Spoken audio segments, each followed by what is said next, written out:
Hello guys, how are you? Welcome back to my channel. Let's start with today's question. So this is going to be our today's question. This is the question number 2251. Number of flowers in a full bloom. Okay. So basically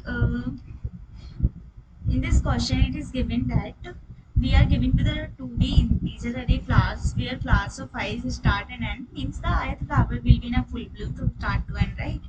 So here in this question, we have to find the number of flowers in a full bloom, right? So problem is basically about determining how many flowers are in full bloom on a certain query times, right? On a certain day or on a particular day, how many flowers are in full bloom. So we are given a array people where people of I will tell you the particular day on which a particular person will arrive and see how many flowers are in full bloom or not, right?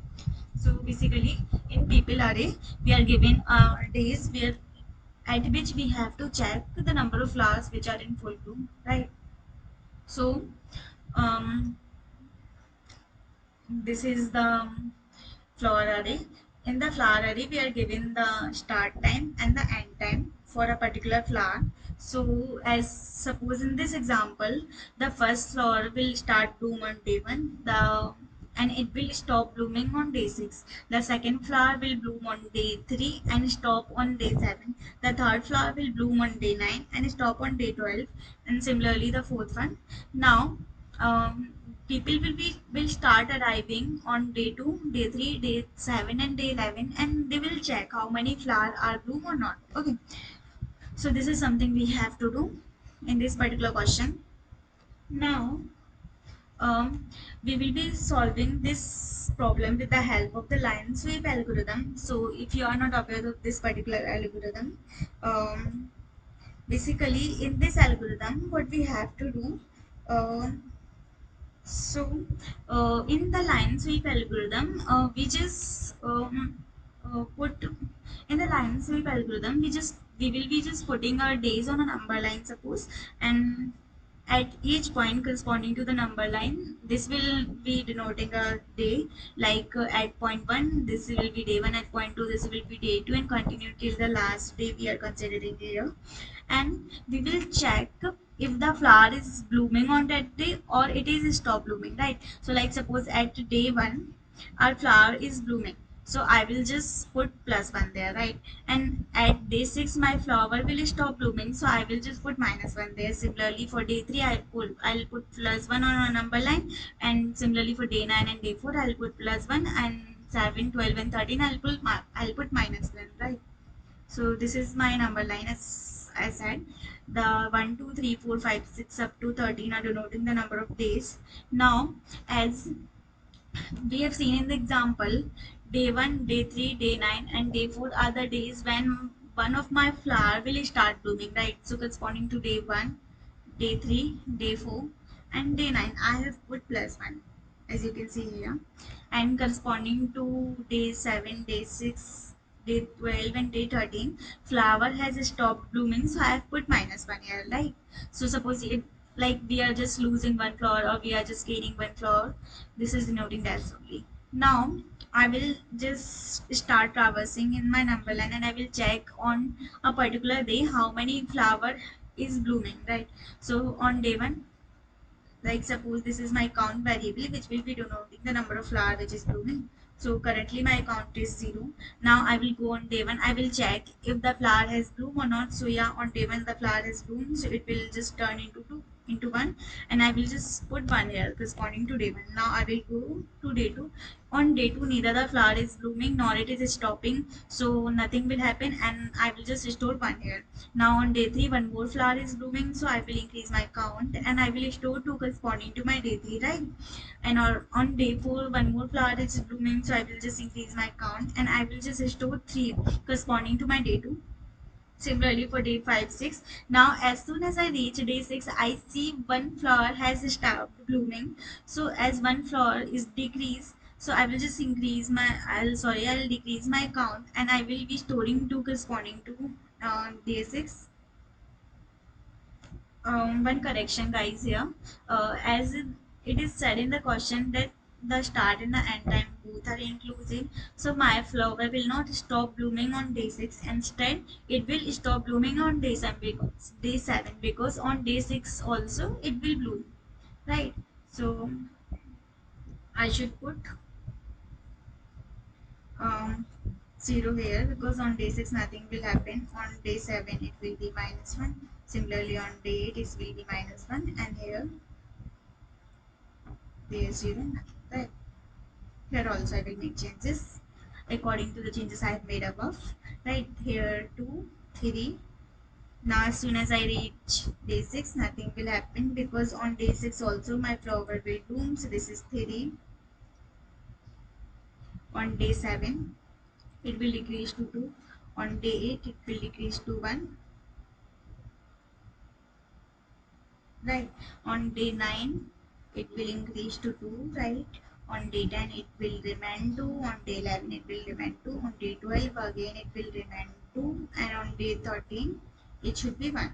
Okay, so this is my final array, which is storing the number of flowers which are blooming on that particular day. Now, as mentioned in the question, the people will arrive on the given days, like on day 2, day 3, day 7, and day 11, and they will check how many flowers are blooming.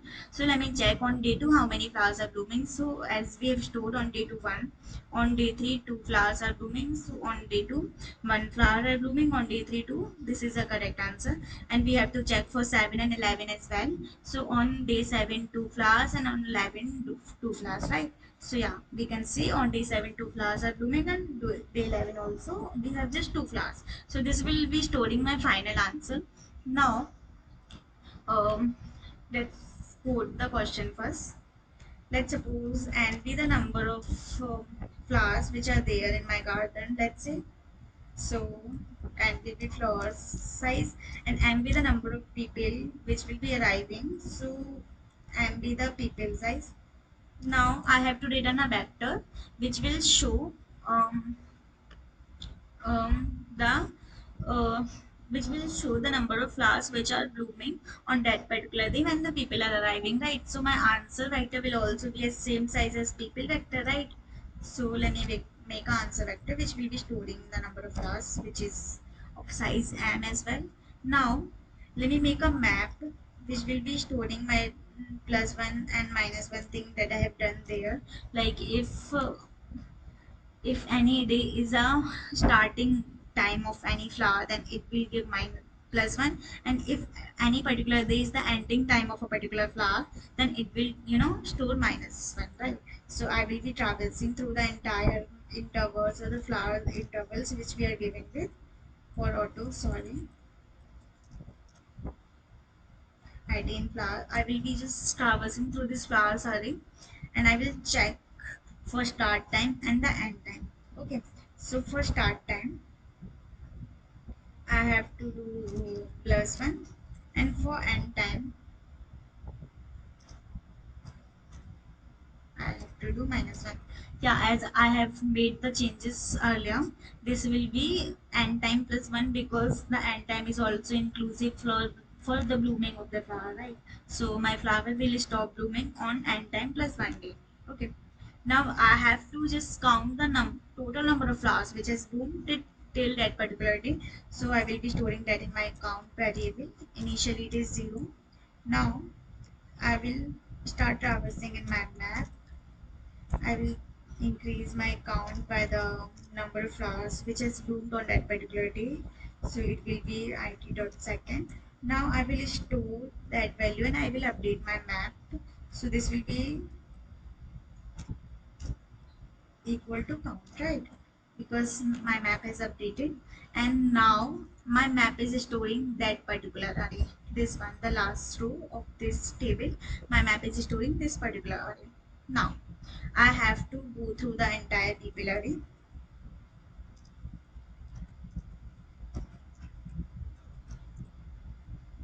Now I have to check for, let's say this is the day which I need to check for.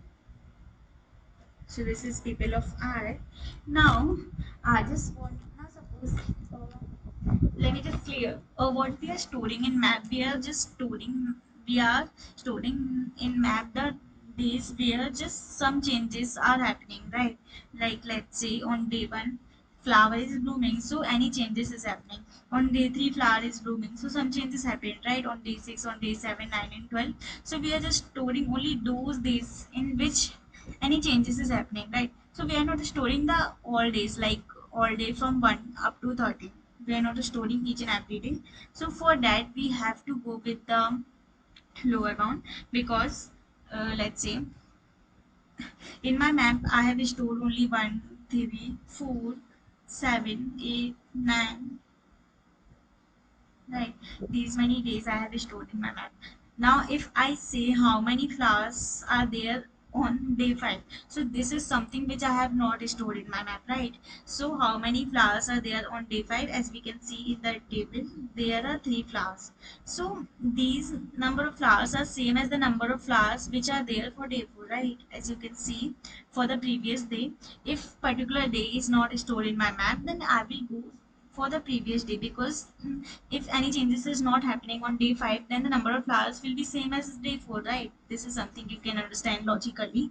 So I will be going for the previous day if a particular day is not stored in my map, and this is something we can do with the help of the lower bound easily.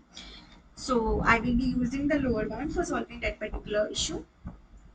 Okay, so I'll just see how many flowers has bloom on that particular day.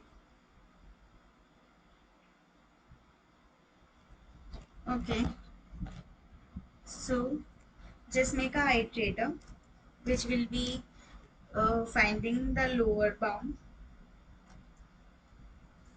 for my day.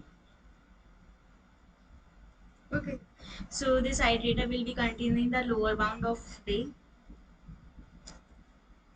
Now if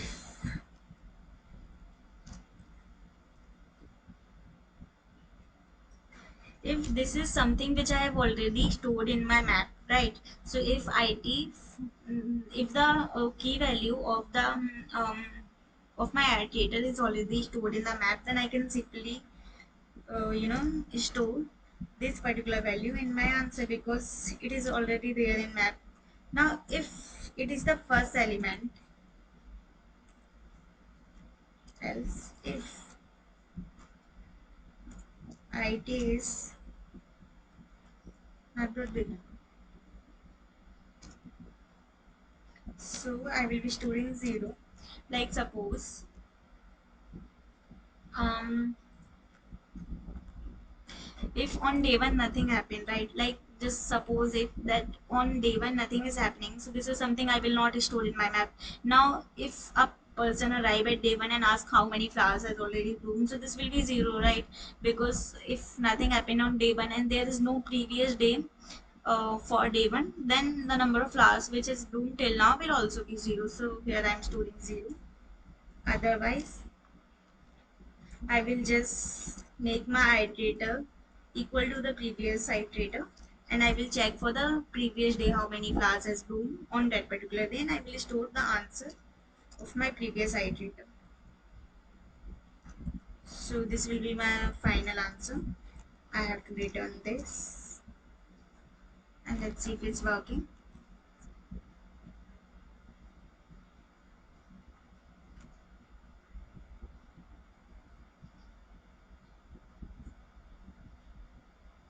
Yeah, so it's working. So this was all about the line sweep algo and the solution of this particular question. You can use this algo in many other questions where we have to deal with the intervals and all.